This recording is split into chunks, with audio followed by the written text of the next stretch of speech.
The cold bit through Maria's thin jacket as she huddled against the brick wall of the coffee shop. Winter in Chicago showed no mercy, especially to those without a proper home. She pulled her daughter Lily closer, sharing what little warmth she had. The 4-year-old nestled against her mother, thumb in mouth, eyes heavy with tiredness. "You hungry, baby?" Maria asked, smoothing Lily's tangled hair. Lily nodded but didn't complain. She never did. At just 40 years old, she'd learned to expect little and be grateful for anything. The thought broke Maria's heart every single day. Maria reached into her worn backpack, everything they owned now fit inside it, and pulled out half a sandwich saved from the shelter breakfast. "Here you go, small bites make it last," she whispered. 3 months ago, they had a small apartment. Nothing fancy, just a one-bedroom place with peeling paint and noisy pipes, but it was theirs. Maria had worked double shifts as a waitress, saving tips in a jar labeled Lily's College Fund. She'd laugh when adding coins, telling Lily, "Dream big, baby girl." Then the restaurant closed without warning. 2 weeks later, the eviction notice came. Their landlord, a man with cold eyes who never looked directly at them, hadn't cared about Maria's promises to pay as soon as she found work. The first night on the streets, Maria had cried silently after Lily fell asleep. Now, 90 days later, tears seemed pointless. Every ounce of energy went toward survival. Maria watched people walk by, their eyes sliding away from the homeless woman and child, as if looking might somehow make them responsible. A businessman talked loudly on his phone about a dinner reservation. A woman in a bright red coat hurried past clutching shopping bags. Normal lives that now seemed like fairy tales to Maria. Their spot outside the coffee shop wasn't random. The manager let them stay until closing time, sometimes bringing out leftover pastries with kind eyes but few words. Plus, the heating vent nearby blew warm air, a small mercy in the bitter cold. "Mom, sing the rainbow song," Lily mumbled through a mouthful of sandwich. Maria smiled despite everything. "Finish eating first." She glanced at the paper cup beside them. $3 and some change, not enough for a room, not even enough for a proper meal. The shelters were usually full by mid-afternoon, and today they'd been too late. A young couple walked by, the woman pressing closer to her partner when she noticed Maria and Lily. Maria was used to it now, the fear, the judgment, the pity. She'd been that woman once, thinking homelessness happened to other people, people who made bad choices or didn't try hard enough. As the sun began to set, the city lights flickered on. Maria's stomach growled, but she ignored it. She'd eat tomorrow, maybe. For now, Lily's needs came first. "Some time?" Lily asked, having finished the last crumb. "Yeah, baby, some time." Maria closed her eyes and began to sing softly. "Somewhere over the rainbow, way up high." Her voice was clear and sweet, untrained but naturally gifted.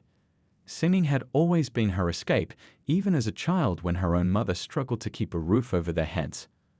An older woman stopped to listen, dropping a $5 bill in the cup before moving on. Maria nodded in thanks without breaking the song. Lily's eyelids grew heavy as the melody continued. This was their ritual now, a lullaby to end each difficult day, a reminder that beauty could exist even in the hardest times. Maria didn't notice the black Mercedes that had slowed down across the street or the man inside watching with intense interest.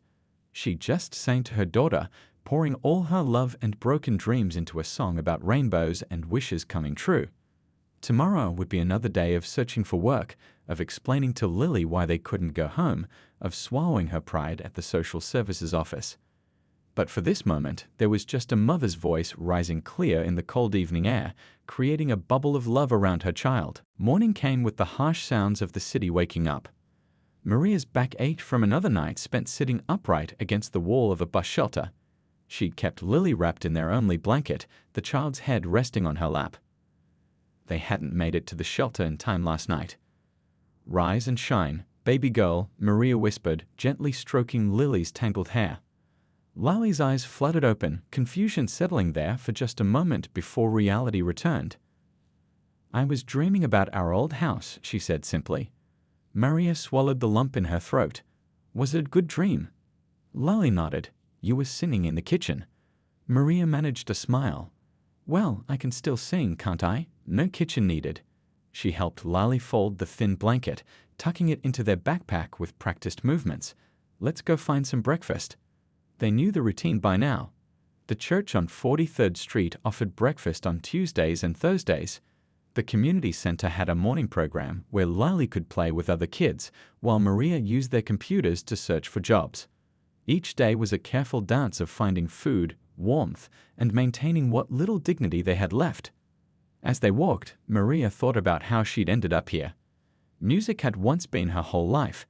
Back in high school, Mr. Torres, the choir teacher, had pulled her aside after hearing her sing a solo at the winter concert. "You've got a gift," he told her, eyes serious behind wire-rimmed glasses. "You could get a scholarship, study music in college." And she believed him, filling out applications, dreaming of stages and microphones. Then her mom got sick. College plans gave way to full-time waitressing to pay medical bills. Her mother passed anyway.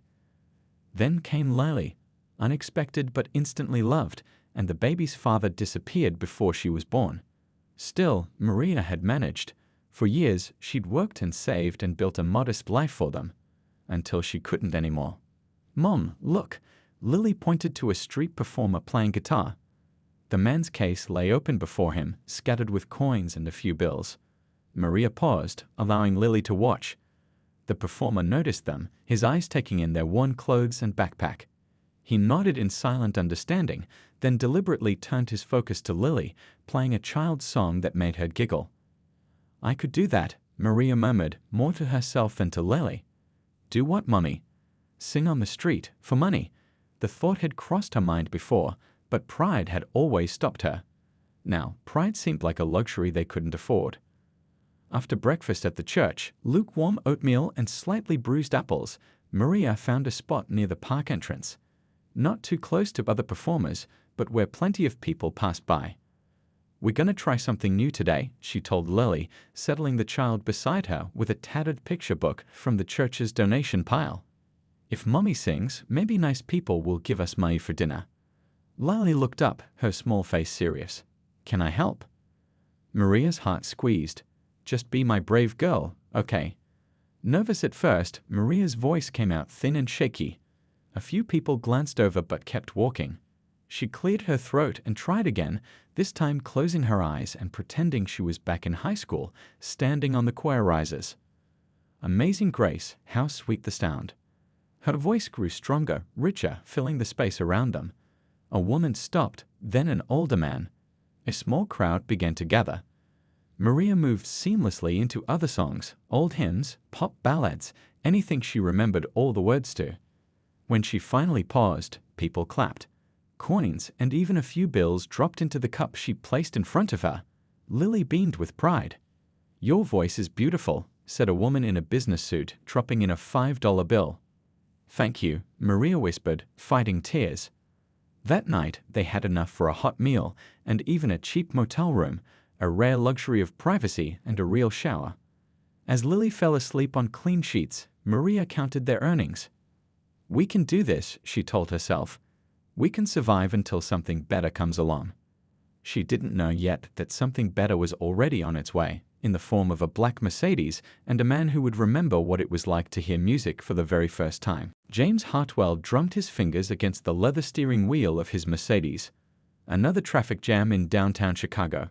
His phone buzzed for the 5th time in 10 minutes, the studio wondering where he was. The meeting with potential investors had already started without him. "I'll get there when I get there," he muttered to himself, turning down the classical music playing through his car's expensive sound system. 20 years in the music business had taught him one thing: true talent was becoming harder to find. Everyone wanted to be famous, but few had the raw gift that could touch people's hearts. The light ahead turned red again. James sighed and reached for his coffee. That's when he heard it, a voice cutting through the city noise. Clear, soulful, with a touch of something rare. Pain transformed into beauty. He lowered his window further. The voice was coming from somewhere nearby. A woman singing Bridge Over Troubled Water. No auto-tune, no fancy production, just pure, natural talent. When traffic finally moved, James made a split-second decision. He pulled over at the first opportunity, leaving his hazard lights blinking. For a man who normally calculated every business move carefully, this was unusual behavior. But something in that voice had grabbed him, a quality he hadn't heard in years. He followed the sound down a side street, loosening his expensive tie as he walked. The voice grew louder. Then he saw her. A young woman sitting on a bench, singing with her eyes closed. Beside her, a small child watched passers-by drop coins into a paper cup. Their clothes were worn, their faces tired but clean. A large backpack sat between them, everything they owned, he guessed. James stood back listening. The woman had no idea she was being watched by one of the most successful music producers in the country. She just sang, her voice rising and falling with natural talent that most of his artists worked years to develop. When she finished the song, the little girl tugged at her sleeve. "Mommy, that man is staring." The woman looked up, immediately pulling her daughter closer, a protective instinct James recognized from his own sister who had raised her son alone. "Sorry," James said, stepping forward. "I didn't mean to stare. Your voice, it's extraordinary." The woman's expression hardened with suspicion. She'd heard lines before, no doubt. "I'm serious," James continued, reaching for his wallet. "I'm a music producer." He pulled out a business card, holding it out to her. "James Hartwell, Horizon Records." She didn't take the card. "We're not looking for trouble." "No trouble," James assured her, setting the card on the bench beside her. "Just an observation from someone who spent 20 years finding talent." He glanced at the meager collection in the cup. "May I?" Without waiting for permission, he pulled out his wallet and placed several large bills in the cup. The woman's eyes widened. "I don't need charity," she said, but didn't move to return the money. "It's not charity. Consider it payment for the best performance I've heard in months." James studied her face, young but weathered by hardship. "What's your name?" A long pause. "Maria," she finally said. "And this is Lily." The little girl waved shyly, half hidden behind her mother's arm. "Well, Maria, I wasn't kidding about being a producer. I have a studio about 15 minutes from here. You have the kind of voice people search for." Maria laughed, but there was no humor in it. "Right. I'm sure you invite all the homeless women you meet to your studio." James didn't flinch at her bitterness. "Actually, no. This would be a first." He gestured to his car. "That's my Mercedes over there. Google me if you want proof. James Hartwell, Horizon Records." Maria's expression remained guarded, but curiosity flickered in her eyes. "Look," James continued, his tone softening. "I was supposed to be in a meeting right now with investors. Instead, I'm standing here because something in your voice made me pull over. That doesn't happen every day. What exactly are you offering?" Maria asked, one arm still wrapped protectively around Lily. "An audition, properly recorded in a studio. If it goes well, we can discuss what comes next." He paused. "No strings attached. You come in, you sing, you leave. If you hate it, that's the end." Maria looked down at her daughter, then at their cup now containing more money than they'd seen in weeks. "I don't have fancy clothes," she said quietly. "I don't even have a phone for you to call." James reached into his pocket and pulled out a business card case. "My personal cell number is on the back," he said, writing something else. "And here's the studio address. Come tomorrow at 2 p.m. Ask for me at reception." Maria still hadn't taken the card. Why would you help us? It was a fair question. James had asked himself the same thing while walking over. The answer surprised him with its simplicity. 20 years ago, someone took a chance on me when I had nothing but ideas. Changed my life. He shrugged. Maybe it's time I returned the favor. He placed the card beside her on the bench and stepped back. "No pressure. Come or don't come.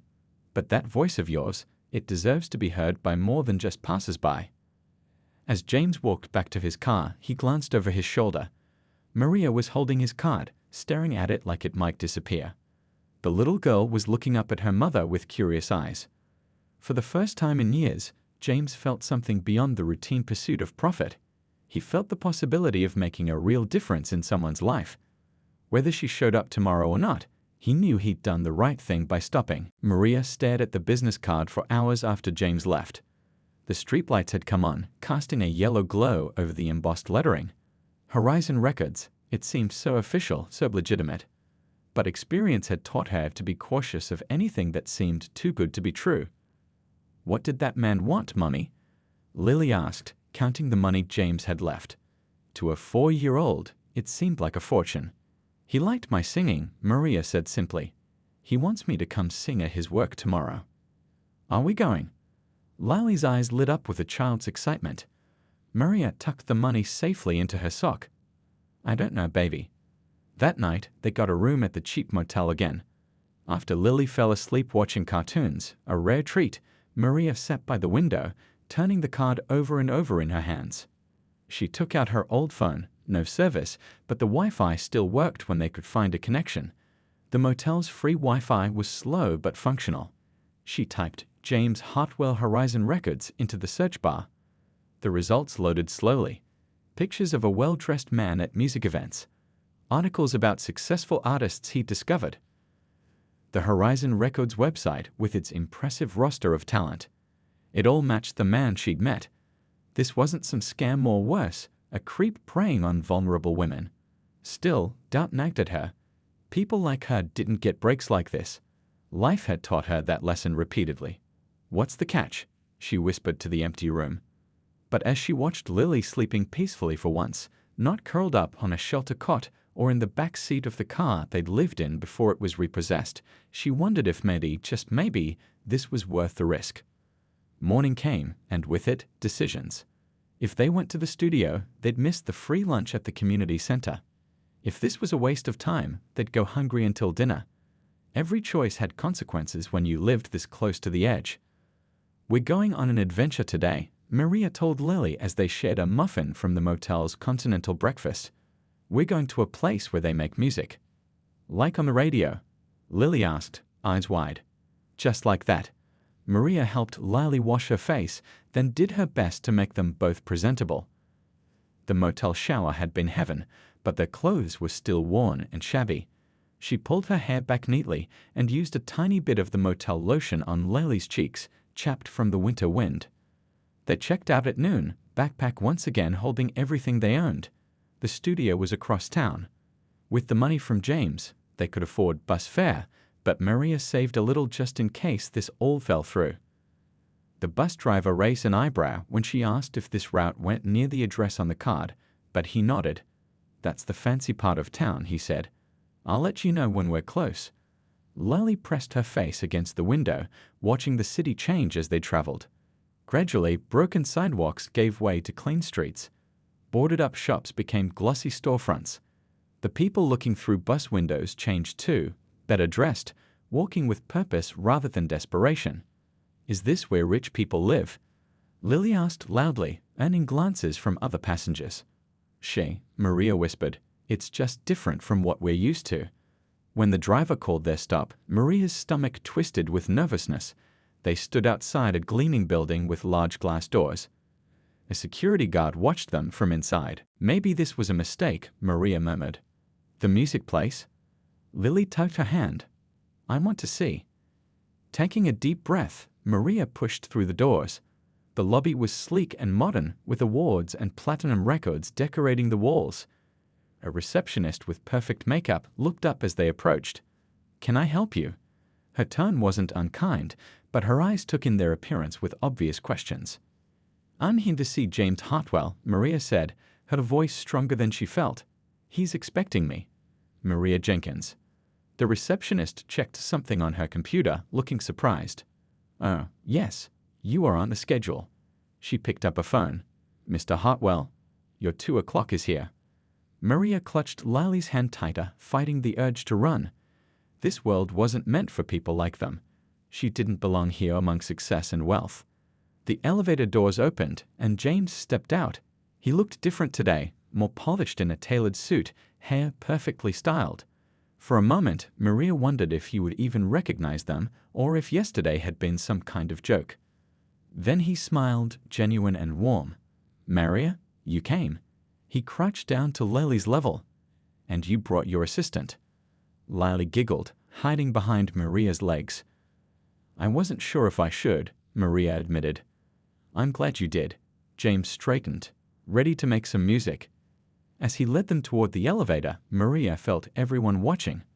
the receptionist, the other well-dressed people passing through the lobby. She kept her eyes forward, chin up. Whatever happened next, she had made a choice to try. For herself, for Lily, for the chance that maybe, just maybe, life could be more than just surviving day to day. The elevator ride to the studio floor seemed to take forever. Lily was fascinated by the buttons, while Maria tried to calm her racing heart. James filled the silence with casual conversation. The studio we're going to is my favorite. Great acoustics, very comfortable, nothing to be nervous about. Maria nodded, not trusting her voice. The elevator doors opened to reveal a hallway lined with photographs of musicians, some she recognized from the radio, others unfamiliar but clearly successful. All Horizon artists, James explained, noticing her gaze. Some of them started with nothing but raw talent, just like you. They passed a break room where a young man with bright blue hair was strumming a guitar. He nodded at James with obvious respect. That's Pete, one of our newest signings, James said. Top 10 hit last month. Lily tugged at Maria's hand. Mommy, his hair is blue. The young musician grinned at Lily and played a quick, silly riff that made her giggle. Kids and dogs, he said to Maria. Only honest critics in the business. The casual interaction eased some of Maria's tension. These were just people who loved music. Maybe she could belong here after all. James led them into a large room divided by a glass wall. On one side, comfortable chairs surrounded a control panel with hundreds of buttons and sliders. On the other side stood a single microphone in an otherwise empty space. Recording booth, James explained. You'll sing in there. We'll be out here listening. He gestured to a woman sitting at the control panel. This is Danny, best sound engineer in Chicago. Danny gave a friendly wave. James says you've got pipes. I used to sing in school, Maria said, suddenly feeling inadequate. Nothing professional. That's often the best kind, Danny replied. No bad habits to break. James showed Lily a comfortable couch in the corner. How about you be our audience? Very important job. He set up a tablet for her. There are some games on here if you get bored. Lily looked thrilled at being treated like someone important rather than a burden.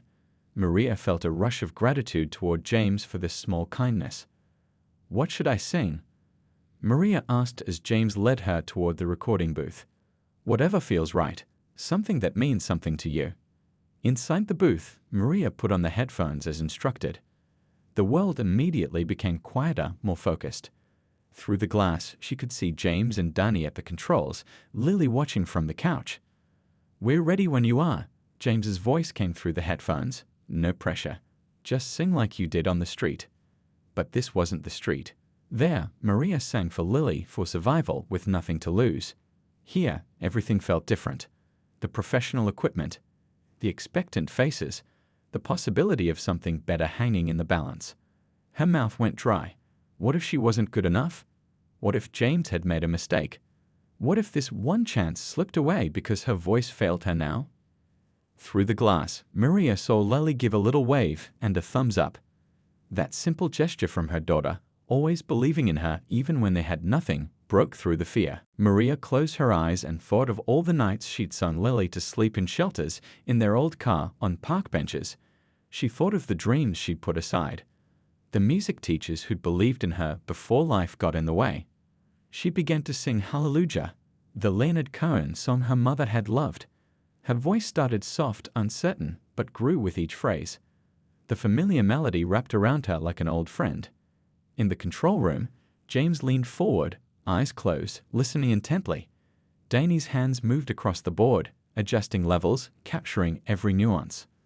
Maria lost herself in the music, forgetting the recording equipment, forgetting her worn clothes and uncertain future. For those few minutes, she was just a voice expressing all the pain and hope she'd carried for years. When the last note faded, Maria opened her eyes. Through the glass, she saw James and Danny sitting motionless. Lily was staring wide-eyed. The silence stretched until Maria wondered if she'd done something wrong.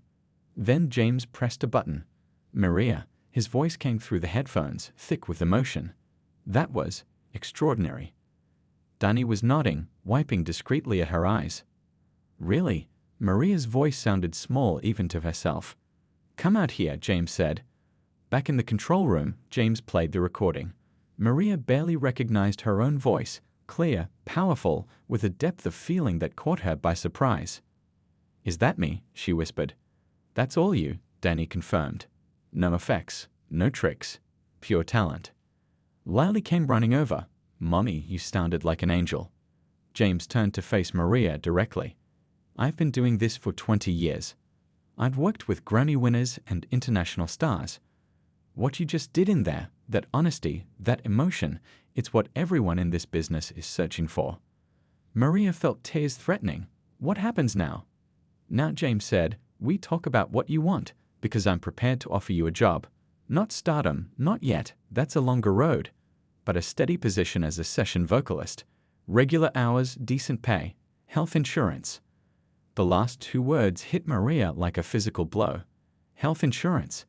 The thing she'd been unable to provide for Lily since losing her last steady job. "Is this real?" she asked, her voice breaking. James smiled. "Very real. We can start on the paperwork today." Maria looked at Lily, who was exploring the studio with wide-eyed curiosity, then back at James and Danny, who were waiting patiently for her answer. For the first time in months, Maria felt something beyond hunger, beyond fatigue, beyond the constant stress of homelessness. She felt hope. 3 weeks later, Maria sat at a small desk in the corner of Studio B, going through sheet music for tomorrow's session. Her job as a backup vocalist for Horizon Records came with steady hours and a paycheck that no longer disappeared immediately into survival needs. She glanced at her watch, nearly time to pick up Lily from the studio's daycare. That had been James's idea. "Plenty of our staff have kids," he'd said. "We converted a spare office years ago. Lily would be welcome there during your shifts." The door opened and Danny poked her head in. "Finished that harmony for the Thompson track yet? They're coming in tomorrow." "Almost there," Maria said, holding up the notes she'd been scribbling, "just tweaking the bridge section." Danny shook her head in amazement. "You know, most session singers just follow the sheet music. They don't improve it." Maria shrugged. "I hear things in my head. Seems a waste not to share them." "James was right about you." Danny leaned against the doorframe. "Speaking of which, he wants to see you before you leave today. His office." A flutter of anxiety passed through Maria's stomach. Though everyone had been kind, she still sometimes felt like an imposter, waiting for someone to realize they'd made a mistake bringing her here. "Did he say what for?" "Nope, but he didn't look worried, if that helps." After Danny left, Maria gathered her things. The small office she shared with 2 other vocalists wasn't much, but it was the first workplace that had ever given her a desk of her own.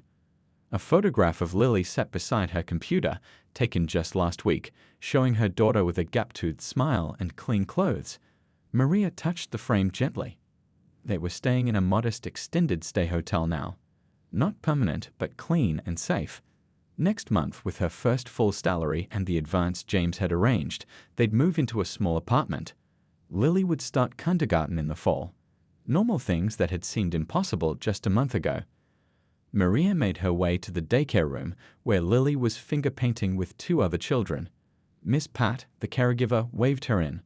"She's quite the artist," Miss Pat said, showing Maria a colorful blob that apparently represented their future apartment. "That's beautiful, baby," Maria said, genuinely impressed. "Ready to go see Mr. James?" Lily nodded enthusiastically, carefully washing her hands before gathering her backpack. "Can I show him my painting?" "Of course." Hand in hand, they walked through the now familiar halls of Horizon Records. Staff members greeted them by name, a far cry from the invisible existence they'd led on the streets. Maria still found it strange, being seen, being known. Outside James' office, his assistant waved them in immediately. "He's expecting you." James sat behind a large desk covered with papers, demo CDs, and industry magazines. His office walls displayed platinum records and photographs of him with famous musicians, but also children's artwork, some from his own kids, he'd explained, and some from the daycare room. "There they are," he said warmly. "My favorite mother-daughter duo." Lily immediately went to show him her painting, which he examined with exaggerated seriousness. "Excellent use of color. The composition is bold. I'd say this belongs on the Wall of Honor." He carefully pinned it to a corkboard already decorated with similar masterpieces. Maria smiled, grateful for his kindness toward Lily. Danny said you wanted to see me. Yes. James gestured for her to sit. I've been thinking about your future here. Maria tensed slightly. Is something wrong with my work? Wrong? Quite the opposite. James leaned forward. The producers can't stop talking about your contributions. That harmony you fixed on the river track. The artist called specifically to thank us. Relief washed over Maria, followed by a small surge of pride. But backup work isn't where you belong, James continued. Not forever. I'm happy with this job, Maria said quickly. The stability, the regular hours for Lily. James held up a hand. You'd still have all that. I'm not taking anything away. He pushed a folder across the desk. I'm adding something. Maria opened the folder. Inside was a contract, different from her employment agreement.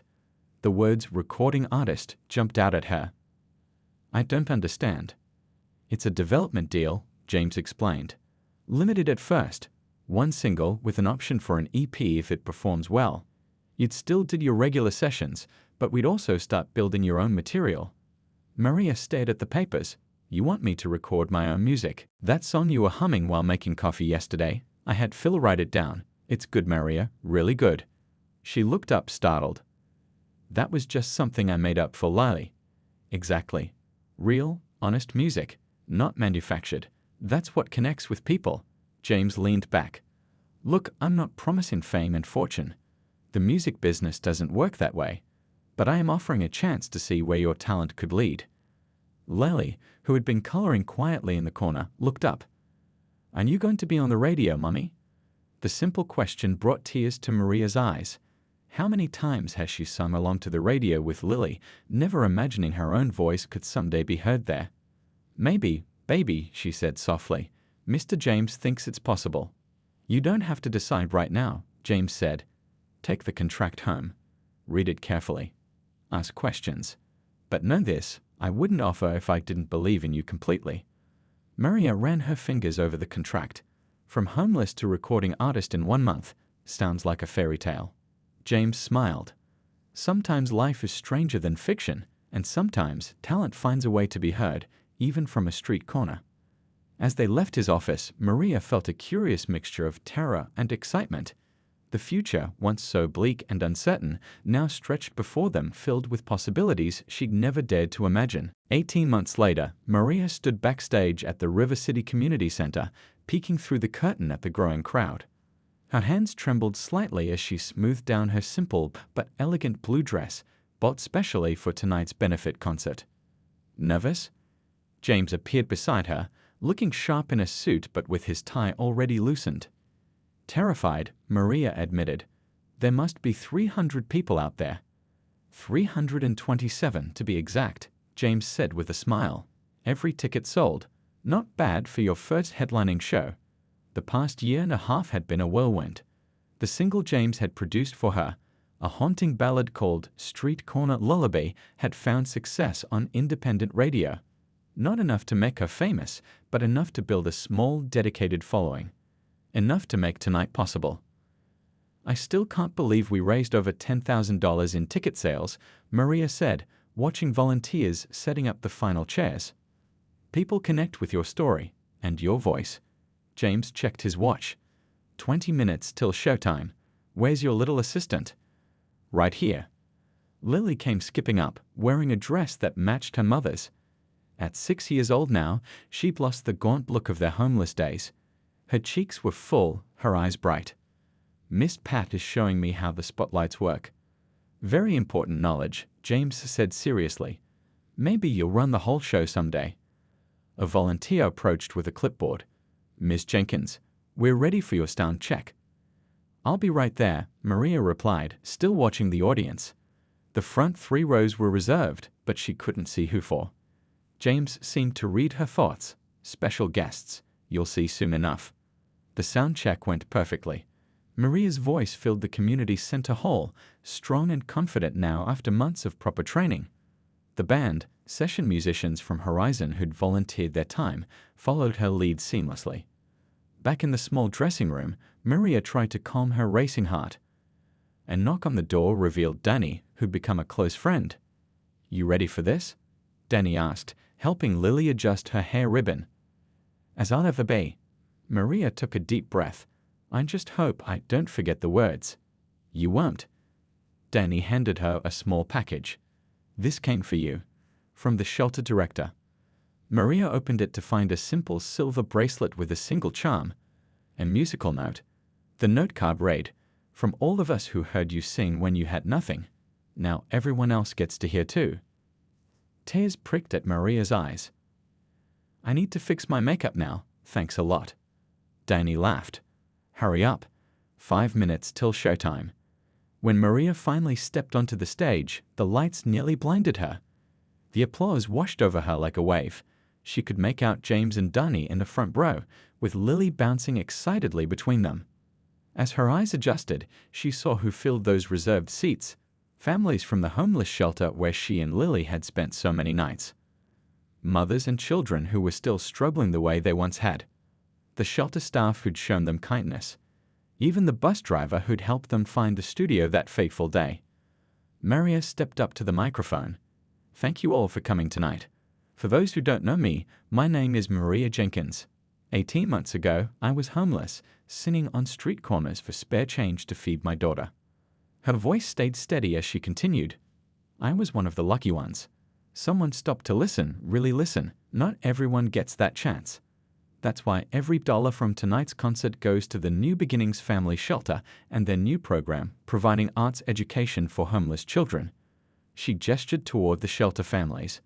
Music gave me and my daughter a second chance.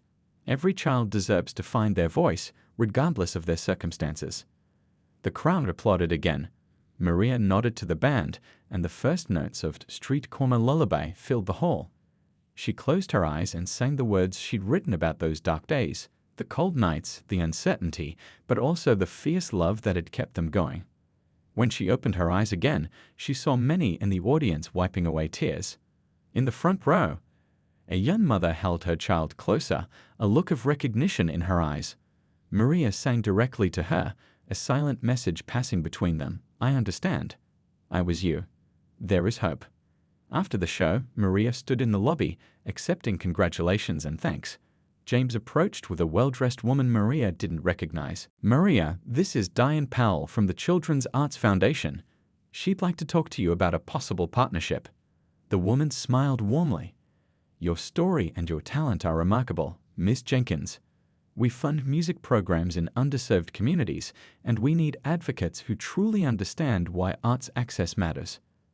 As they discussed possibilities, Maria spotted Lily across the room, showing another child from the shelter how to play simple notes on the keyboard.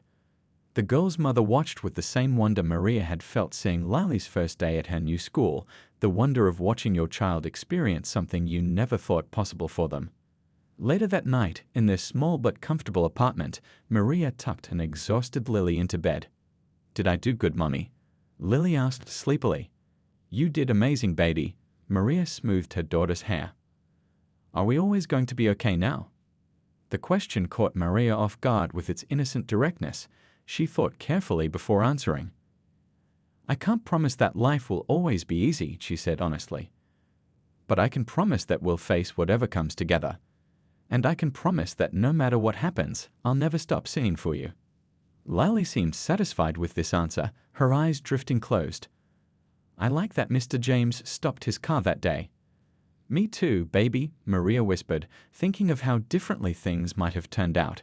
Me too. She quietly left Lily's room and went to the small desk in their living room. The sheet music for her next single lay waiting. A melody had been running through her head all day, a song not about hardship this time, but about new beginnings. Maria began to hum softly, writing down notes as they came to her. Outside their window, the city continued its endless rhythm, full of countless untold stories, some of struggle, some of triumph. She knew she was one of the fortunate ones, and that knowledge filled her with both gratitude and purpose. Tomorrow, she would return to the studio to record. Tomorrow, she would continue building this new life note by note. But tonight, in the quiet hours between one day and the next, Maria simply allowed herself to feel the joy of how far they had come.